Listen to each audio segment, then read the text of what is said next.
दुकानों पर भीड़ थी, लेकिन सड़क के कोने पर अपनी मिट्टी की मटकी रखे बैठा दीपू सुबह से एक एक ग्राहक का इंतजार कर रहा था। बार बार आवाज लगाने के बाद भी कोई उसकी लस्सी खरीदने नहीं आ रहा था। दोपहर ढलने लगी, मगर उसकी मटकी लगभग भरी हुई थी।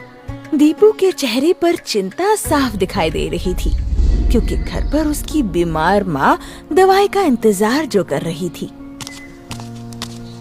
आइए भैया, ठंडी मीठी लस्सी ले लो। अरे देसी दही की लस्सी है, बस 10 रुपए गिलास। दीपू, आज रहने दे भाई, जेब थोड़ी तंग चल रही है, कल पियेंगे। ठीक है बाबूजी, कल जरूर पीजिएगा। कितनी बिकी आज बेटा? क्या बताऊं काका, सुबह से बस 2 गिलास, दही का पैसा भी नहीं निकला। हिम्मत मत हार, मेहनत करने वाले का दिन देर से सही पर आता जरूर है।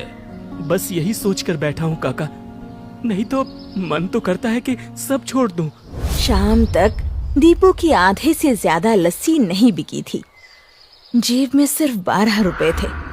माँ की दवा, घर का राशन और अगले दिन की दही, कुछ भी इतने पैसों में संभव नहीं था। टूटा हुआ दीपू घर लौटते समय रास्ते के पुराने पीपल के पेड़ के नीचे बैठ गया। उसके दिल का दर्द आंसू बनकर बहने लगा। हे भगवान, मैं किस दरवाजे जाऊं? माँ की दवा के पैसे भी नहीं जुटा पाया। मैं सुबह से शाम तक मेहनत करता हूँ, फिर भी मेरी मटकी खाली क्यों नहीं होती? क्या गरीब आदमी के हिस्से में बस दुख ही लिखा है?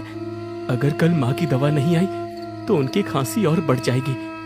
मैं क्या करूं? दीपू रो ही रहा था, अचानक पीपल की शाखाओं में तेज हवा चलने लगी। उसी समय ऊपर से एक लाल गुलाबी चमकता फूल टूटकर सीधा उसकी मटकी में जा गिरा। दीपू घबराकर मटकी के अंदर देखने लगा, लेकिन फूल कहीं दिखाई नहीं दिया। मटकी के अंदर से ठंडी हवा और गुलाब जैसी खुशबू उठ रही थी। ये कैसा फूल था? और मटकी ये इतनी ठंडी कैसे हो गई?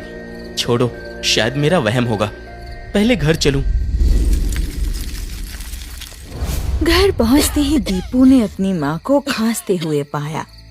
सरस्वती कई दिनों से दवा के बिना तड़प रही थी। दीपू इतना परेशान था कि उसने मटकी को बस कमरे के कोने में रख दिया और माँ के पास बैठ गया। रात भर वो माँ की हालत देखकर घुटता रहा।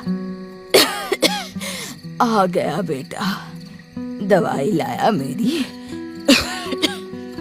माँ,